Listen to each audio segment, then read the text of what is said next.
टूषा के मौत के मामले में हमारे साथ बातचीत करने के लिए उनके परिजनों के वकील अनुराग श्रीवास्तव मेरे साथ मौजूद हैं। बातचीत करते हैं।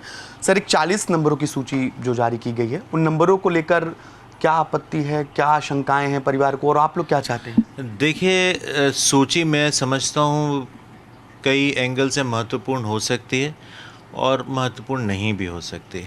एक डॉक्टर है तो निश्चित रूप से उसके संपर्क में दूसरे डॉक्टर्स होंगे और वो उनको कोई भी मुसीबत आने पे कॉल करेगा। मैं वकील हूँ तो मैं वकील की हैसियत से कॉल करूँगा। अब वो जज हैं तो उनके कई जजों से संबंध हो सकते हैं, उनके कांटेक्ट में जज रहे होंगे। और अगर ऐसा सूची में, जैसा मुझे सुनने में आ रहा है कि कई जजों के नाम हैं, उनसे बातचीत की गई है, तो ये एक स्वाभाविक भी है कि बातचीत हो सकती है। वो ज़्यादा महत्वपूर्ण इसलिए हो जाता है क्योंकि उनकी तरफ से पुलिस को सूचना नहीं दी गई। अब अगर जिस समय पुलिस को सूचना दी जानी थी उस वक्त आप पुलिस को सूचना नहीं दे रहे हैं और 12 तारीख से लेकर के 15 तारीख तक एफआईआर नहीं हो रही है, और एफआईआर के पहले ही, एफआईआर होने के पहले ही 14 तारीख को एंटीसिपेटरी बेल की एप्लीकेशन लग जाती हैं, फिर वो सुनवाई के लिए 15 को रखी जाती हैं और 15 को ही एफआईआर लॉन्च होती है। तो इन सब सर्कमस्टेंसेस, ये जितनी परिस्थितियां हैं, इन परिस्थितियों को कनेक्ट करते हुए ज़रूर एक संशय उत्पन्न होता है कि ऐसे समय पे जब आपको पुलिस से बात करनी चाहिए थी, तब आप किन्हीं और लोगों से बात कर रहे थे, और वो लोग कौन थे। ये स्थिति है। भोपाल कोर्ट में आप लोगों ने सूची दी है और जांच की मांग की है इसकी? नहीं, हमारी तरफ से अभी जांच की मांग नहीं है। हमारी तो मांग है कि सीबीआई को मैटर दिया जाए और सीबीआई के समक्ष इस सब चीज़ की हर एंगल से जांच की मांग रखी जाएगी। अभी तो देखिए, परिवार को इस बात पे भरोसा ही नहीं रह गया है। भोपाल के और हमारे मध्य प्रदेश की जो व्यवस्थाएं हैं उन पे परिवार को विश्वास नहीं रह गया है। बहुत सारी चीज़ें हैं विश्वास नहीं रहने की। 12 तारीख से परिवार डिमांड करता रहा, 15 तक एफआईआर नहीं हुई। 15 को एफआईआर होने के बाद हम और परिवार इस उसमें है कि चलिए पुलिस अब एक्शन ले रही होगी, डीवीआर और सीसीटीवी फुटेज उनने जब्त की होंगी। लेकिन आश्चर्यजनक रूप से गिरिबाला सिंह 18 तारीख को प्रेस कॉन्फ्रेंस करती हैं, इंटरव्यूज़ करती हैं और खुद ही सीसीटीवी फुटेज रिलीज़ करती हैं। अब वो डीवीआर और सीसीटीवी फुटेज उनके पास कैसे हैं? ज़मानत होने के बाद वो जिला न्यायाधीश रही हैं, ज़मानत हो गई थी तो खुद ही उनको केयर करना था कि उस घर में ना रहें और पुलिस को मौका दें कि उसमें इन्वेस्टिगेशन करके और चीज़ों को जब्त करें। बट वो उनके हाथ में थी, पूरा घर उनके हाथ में था। और उसके बाद भी चीज़ें ऐसी होती हैं कि 18 तारीख को एम्स ने एक लेटर पुलिस को लिख दिया था, जो कल पुलिस ने 20 तारीख को कल लेटर इशू किया, जिसमें उन्होंने लिखा है कि एम्स ने 18 तारीख को हमको इन्फॉर्म कर दिया था कि -4 डिग्री सेल्सियस में शव को रखना ठीक नहीं है और -80 डिग्री सेल्सियस यानी करीब 200 गुना कम टेम्परेचर रिक्वायर्ड। तो हम जब बार बार एम्स को लिख करके परिवार डिमांड कर रहा है, लोकल एडमिनिस्ट्रेशन को, पुलिस एडमिनिस्ट्रेशन को बार बार डिमांड कर रहा है कि सेकंड पीएम होना चाहिए, और अगर मान लीजिए एम्स 18 तारीख को पुलिस को इन्फॉर्म कर रहा है तो 18 तारीख को ही अगर परिवार को इन्फॉर्म कर दिया जाता तो 18 तारीख से ही परिवार मेहनत करता है कि इसको कहीं ऐसी जगह रखा जाए जहाँ -80 डिग्री सेल्सियस की व्यवस्था हो। अब वो है -80 की वास्तव में ज़रूरत की नहीं, ये भी एक विषय है। कुछ एक्सपर्ट ओपिनियन और भी मिल रही हैं, तो वो भी एक विषय है। लेकिन अब इन सब चीज़ों में पुलिस अचानक 8 दिन बाद ये लेटर जब लिखती है -80 डिग्री सेल्सियस वाला, उसमें ये भी लिखती है कि हम तो पोस्टमार्टम के लिए तैयार हैं, लेकिन चूंकि -80 डिग्री में शव को रखा जाना था जो नहीं है, तो उसके पूर्ण संभावना है डिकम्पोज होने की, और इसलिए आप बॉडी ले लें। किसी भी प्रकार से परिवार शव को ले ले। आप हद देखिए कि शव मॉर्चुरी में रखा, ये पूरी दुनिया जानती है। हम सेकंड पोस्टमार्टम की डिमांड कर रहे हैं, ये भी हर जगह है। कल कोर्ट से वो एप्लीकेशन भी डिसाइड हुई है। लेकिन एफआईआर अगर आप पढ़ेंगे तो एफआईआर में लिखा है कि शव परिवार को सुपुर्द कर दिया गया। अब ये आश्चर्यजनक चीज़ें हैं कि परिवार ने शव लिया नहीं है, लेकिन एफआईआर में लिखा है कि शव परिवार को सुपुर्द कर दिया गया। अब इतने सब घटनाक्रम में आप ही बताइए कि परिवार विश्वास करे तो कैसे करे यहाँ की व्यवस्थाओं पे। इसी विषय से जुड़ा हुआ है क्योंकि बॉडी डिकम्पोज होने की बात लगातार हो रही है और -80 डिग्री सेल्सियस जो पूरे मध्य प्रदेश भोपाल में नहीं है। पुलिस कह रही कि हमने सबसे पत्र लिया है। अब आगे क्या, कब तक -4 डिग्री पर आप शव को रख पाएंगे? क्या आप हाईकोर्ट जाएंगे इस बात को लेकर कि पोस्टमार्टम के लिए अनुमति दी जाए? बिल्कुल। देखिए, हमने न्यायालय से 2 प्रार्थनाएं की थी। एक तो ये था कि हमको सेकंड पोस्टमार्टम करने का आदेश दिया जाए, और दूसरा कि उसको जितने सुरक्षित रूप में प्रिजर्व किया जा सके शव को, वो प्रिजर्व किया जाए। हमें तो ये नहीं मालूम था कि -80 है या -4 से जाके जाना है। जो भी पुलिस ने जो हमको कल इन्फॉर्मेशन दी वही कोर्ट को दी, उस पे से कोर्ट ने ऑर्डर कर दिया कि -80 पे जहाँ व्यवस्था हो वो ढूंढ के वहाँ पे रखा जाए। मेरे व्यक्तिगत अनुभव हैं, मैंने मैटर्स डील करे हैं। नागपुर में एक मैटर हुआ था जिसमें कि शव को दफना दिया गया था, और फिर उसमें भी बहुत इसी तरीके से बहुत सारी संदिग्ध परिस्थितियां थी, और उसमें अल्टीमेटली सेकंड पोस्टमार्टम के ऑर्डर हुए थे।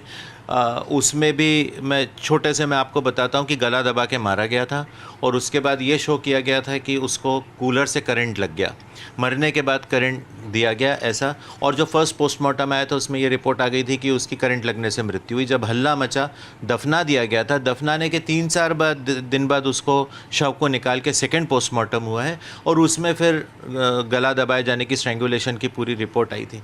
तो जो शव दफना दिया गया है, ज़मीन के अंदर है, वहाँ ना -4 है बल्कि गर्मी हो रही है मिट्टी पे, जब उसका निकाल करके परीक्षण किया जा सकता है, तो मैं ऐसा मानता हूँ कि -4 डिग्री पे रखे रहने में भी अभी संभावना है, अभी उसमें संभावना है।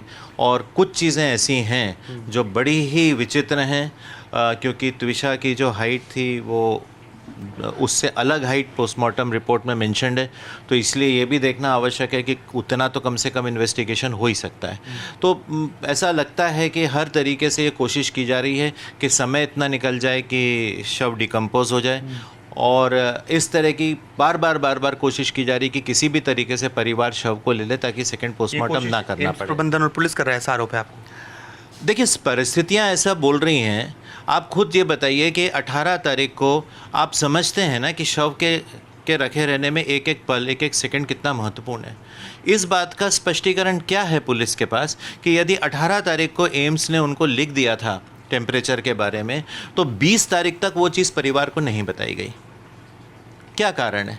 20 तारीख को 48 घंटे, 18 से लेकर के और 20 तारीख तक 48 घंटे होते हैं। 48 घंटे आप इन्फॉर्म नहीं कर रहे हो, और 48 घंटे बाद आप एक लेटर लिखते हो कि हम तो पीएम के लिए तैयार हैं, लेकिन 80 डिग्री सेल्सियस पर -80 पे रखा जाना था, जो नहीं हुआ है, तो शव डिकम्पोज हो गया होगा, इसलिए आप बॉडी को ले लो। यानी हर बार ये लिख देना कि आप तो ले लो साहब, आप तो ले लो साहब, आप तो आगे बढ़ो, आप फ्यूनरल कर दो। तो ये क्या इशारा करता है? एक दूसरा सवाल है गिरिबाला, इसमें मैं ये भी बोलना चाहूँगा, जब आपने एम्स का पूछा है, कि ना सिर्फ हमने स्थानीय प्रशासन को, पुलिस एडमिनिस्ट्रेशन को, बल्कि परिवार ने एम्स को भी बार बार लिखा है कि आप प्रिजर्व रखिए। एम्स एक बार तो परिवार के उस लेटर का जवाब दे के बोल देता कि साहब हमने -4 डिग्री में रखा है, लेकिन ज़रूरत इससे ज़्यादा की है। इतना तो रखना चाहिए ना। इसलिए अगर नहीं लिखा है तो परिवार को एम्स एडमिनिस्ट्रेशन पर भी डाउट होगा। गिरिबाला सिंह को अग्रिम जमानत मिल चुकी है, आप लोग इसका विरोध कर रहे हैं, तो इस अग्रिम जमानत के खिलाफ क्या आप लोग हाई कोर्ट जाएंगे? क्योंकि समर्थ ने भी आज ही हाई कोर्ट में अग्रिम जमानत की दोबारा से याचिका लगा दी है सेशंस कोर्ट से खारिज होने के बाद। सेशन कोर्ट से उसकी एंटीसिपेटरी बेल एप्लीकेशन रिजेक्ट हुई थी। उसका अधिकार है कि वो हाई कोर्ट में करे, उसका अधिकार है कि वो हाई कोर्ट में एंटीसिपेटरी बेल की एप्लीकेशन लगाए। हमारा अधिकार है कि हम उसको विरोध करें। अगर उन्होंने वहाँ पे अग्रिम जमानत की एप्लीकेशन हाई कोर्ट में लगाई, हम वहाँ भी विरोध करेंगे।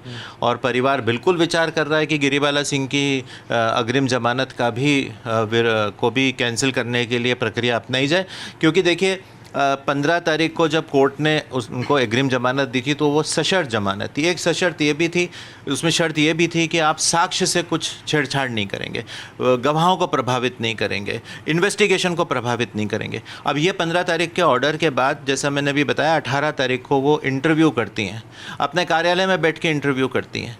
वो पद के प्रभाव को यूज़ कर रही हैं।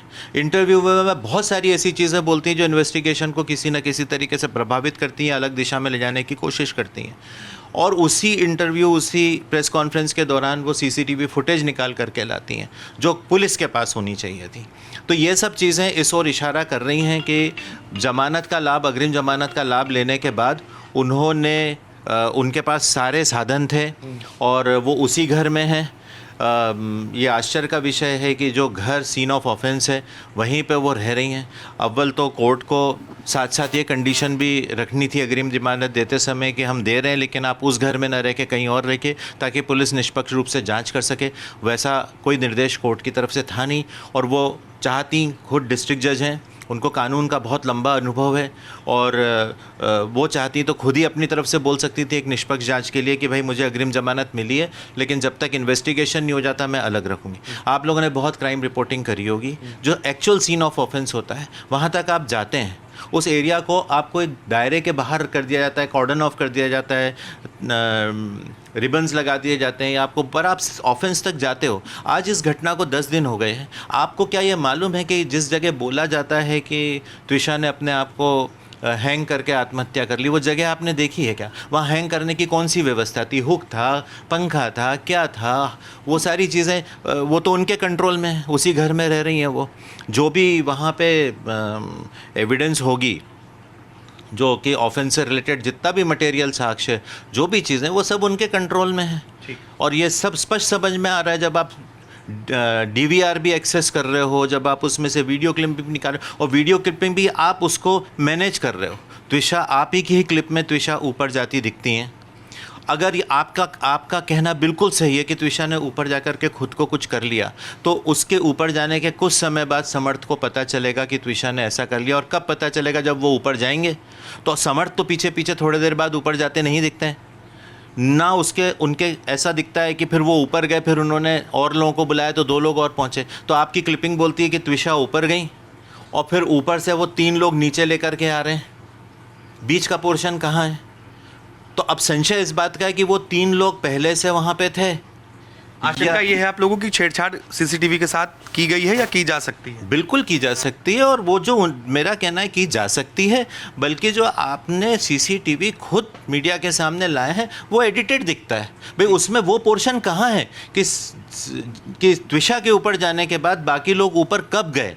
वो पोर्शन तो है नहीं, वो नीचे लाते हुए दिख रहे हैं। तो ये सारी चीज़ें, और सबसे बड़ी बात ये है कि इतने बड़े उसमें जब इतनी सारे लूप होल्स इन्वेस्टिगेशन में आ रहे हैं, उस CCTV फुटेज में ही तारीख 10 तारीख की डली हुई, घटना 12 तारीख की है और 10:05 की उसमें CCTV में डिस्प्ले होती है और 8 बजे 8:20 या 8:17 का वो टाइम दिखता है।